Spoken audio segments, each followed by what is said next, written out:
So, hello guys!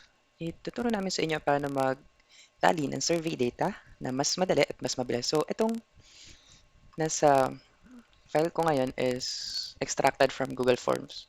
So, ang need lang natin gawin is Control A, then Insert, Pivot Table, then OK. Tapos, lagay natin yung question dito sa rows.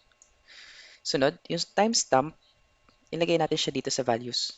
Make sure na ito ay naka-count. So, pag hindi, click natin yung value field settings, then hanapin natin yung count.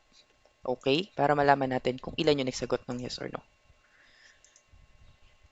Tapos, pagka yung ibang question naman, copy lang natin, then paste. Then, eto, mabalik natin to dito. Palitan natin H. Tapos, palitan natin to ng frequency.